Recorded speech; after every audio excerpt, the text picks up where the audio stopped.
Hay algo que entendí viendo el pasado de Nami, y es que nunca estuvo luchando únicamente contra Arlong, ni por dinero, ni siquiera por la libertad de su pueblo.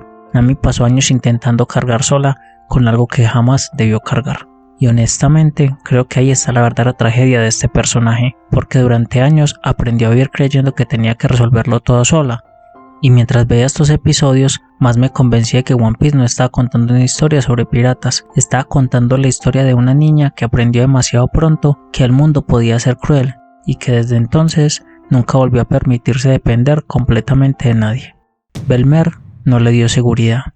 Lo primero que me sorprendió es que Belmer nunca aparece como una figura perfecta, porque normalmente cuando una historia presenta a la madre del protagonista suele convertirla en una especie de símbolo idealizado, pero Belmer se siente humana, impulsiva, orgullosa, terquísima, y precisamente por eso funciona tan bien, porque Belmer no rescata a Nami y a Nojiko porque sea una heroína perfecta, las rescata porque simplemente no puede abandonarlas. Y creo que ahí empieza a construirse algo muy importante, porque Belmer no les da una vida cómoda, no les da riqueza, no les da estabilidad, les da algo muchísimo más importante, les da pertenencia. Por primera vez Nami tiene un hogar, una familia, alguien que la elige, y creo que eso explica por qué todo lo que ocurre después resulta tan devastador, porque cuando finalmente encuentras algo que amas, también descubres que puedes perderlo.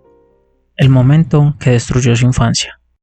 Creo que hay algo muy cruel en la llegada de Arlong, porque el anime no construye esa tragedia como si fuera inevitable, todo parece normal, la vida continúa, las personas siguen trabajando, Belmer sigue siendo Belmer y justamente por eso duele tanto, porque la tragedia aparece de repente, como suele serlo en la vida real, sin preparación, sin advertencia, sin tiempo para procesarla, y creo que lo más importante no es únicamente lo que Arlong hace, es lo que obliga a Nami a presenciar, porque de manera traumática Arlong le demuestra que las personas que amas no siempre pueden protegerte, y que a veces hacer lo correcto tiene consecuencias terribles, porque Belmer podría haberse salvado, el anime deja eso bastante claro, pero decide hacer algo que define completamente quién es, reconocer a sus hijas. Y creo que esa escena explica muchísimo sobre Nami, porque Belmer pierde la vida, pero le deja algo que nadie podrá quitarle, la certeza de que fue amada. El nacimiento de una prisión. Definitivamente aquí ocurre algo muy importante, porque técnicamente Arlong esclaviza a Nami, pero emocionalmente la prisión comienza antes, comienza cuando Nami toma una decisión, intentar resolverlo todo sola. Y francamente, ese podría ser el momento donde realmente nace la Nami que conocemos, porque la Nami de los primeros episodios no es una mentirosa por naturaleza, no es manipuladora por diversión, no es fría porque quiere hacerlo, es alguien que aprendió que depender de otros puede terminar destruyéndolos, y eso cambia completamente cómo ves todo lo anterior, los robos, las traiciones aparentes, las mentiras, todo empieza a sentirse distinto, porque ya no parecen defectos, parecen mecanismos de supervivencia. Como alguien que lleva tanto tiempo intentando controlar el desastre que olvidó cómo vivir de otra manera. Y aquí One Piece toca algo profundamente humano, porque hay personas que después de sufrir lo suficiente dejan de confiar, no porque quieran, sino porque sienten que confiar se volvió demasiado peligroso. El dinero nunca fue el objetivo.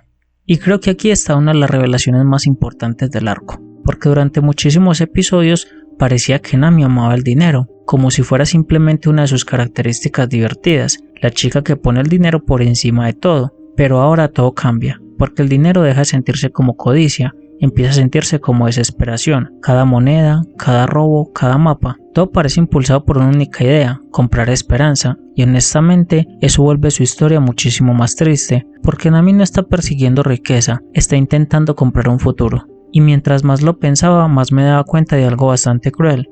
Nami pasó años creyendo que si trabajaba suficiente, si sufría, si se sacrificaba, eventualmente todo mejoraría, pero el problema es que la vida no siempre funciona así.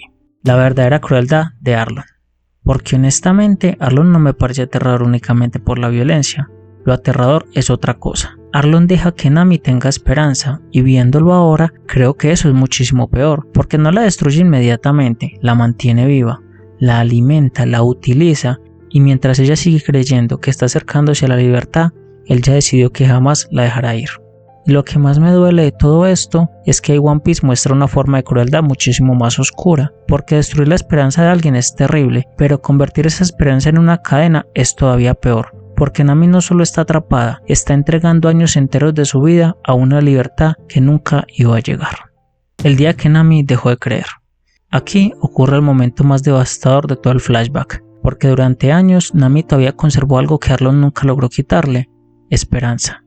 Era frágil, era dolorosa, pero seguía siendo esperanza, porque Nami todavía creía que existía una salida, que al final de todo ese sufrimiento había algo esperándola. Y entonces ocurre algo mucho peor. Aparece la Marina, Arlong la compra y de repente Nami pierde años enteros de su vida. Todo aquello por lo que había luchado desaparece frente a sus ojos. Y sinceramente creo que ahí no pierde el dinero, pierde algo muchísimo más importante, pierde la fe. Porque ahí Nami descubre algo aterrador, que incluso haciéndolo todo bien, todavía puedes perder. Que incluso cumpliendo su parte del trato, todavía pueden arrebatárselo todo, y eso cambia completamente el arco, porque ya no se trata de una niña intentando salvar a su pueblo, se trata de alguien que acaba de descubrir que el mundo está manipulado en su contra. Ya no puede confiar en Arlong, ya no puede confiar en la Marina, ya no puede confiar en las reglas, ya no puede confiar en las promesas, ya no puede confiar en nadie, solo en sí misma, y precisamente ahí termina de romperse todo dentro de ella. Nami ya no sabe pedir ayuda. Pero quizá lo más triste de todo es que nadie entiende realmente cuánto está sufriendo Nami, porque hay personas que se vuelven increíblemente funcionales mientras se están derrumbando por dentro. Siguen trabajando, siguen sonriendo, siguen avanzando y desde fuera parecen fuertes, pero en realidad están agotadas. Y creo que Nami representa exactamente eso, porque después de tanto tiempo cargando con todo, termina convencida de que ese sufrimiento le pertenece únicamente a ella, y quizás ahí está la verdadera soledad. No en estar solo, sino creer que nadie más debería cargar contigo. Y honestamente, creo que eso es muchísimo más doloroso. Creo que estos episodios cambiaron completamente mi percepción de Nami, porque antes la veía como una ladrona inteligente, una superviviente, alguien que siempre parecía tener un plan, pero ahora se siente como una persona profundamente cansada, alguien que pasó años intentando sostener un peso imposible, y quizá por eso esta historia funciona tan bien, porque debajo de los piratas, debajo de Arlong, debajo de los mapas y el dinero, existe algo muchísimo más humano, la historia de una niña que aprendió demasiado pronto que el mundo podía ser cruel, y honestamente, creo que esa es la verdadera tragedia de Nami, no que haya perdido su libertad, no que haya perdido a Bell-mère, ni siquiera que haya perdido años de su vida. La verdadera tragedia es que durante mucho tiempo llegó a creer que todo dependía únicamente de ella, que si trabajaba suficiente, que si sufría suficiente, que si sacrificaba suficiente, algún día lograría salvar a todos, pero la libertad que perseguía nunca iba a llegar, porque la promesa que sostuvo toda su vida ya había sido rota desde el principio. Y quizá por eso el momento más importante de estos episodios ni siquiera es una pelea, es cuando finalmente se rompe y por primera vez dice: Luffy, ayúdame. No le está pidiendo que derrote a Arlong, está abandonando una carga que nunca debió llevar sola. Y sinceramente, creo que por eso esa escena se siente tan fuerte, porque nos recuerda algo bastante incómodo. Las personas que parecen más fuertes muchas veces son las que llevan más tiempo esperando que alguien finalmente les diga que no tienen que cargar con todo solas. Nos vemos en el próximo episodio, mi preciado Nakama.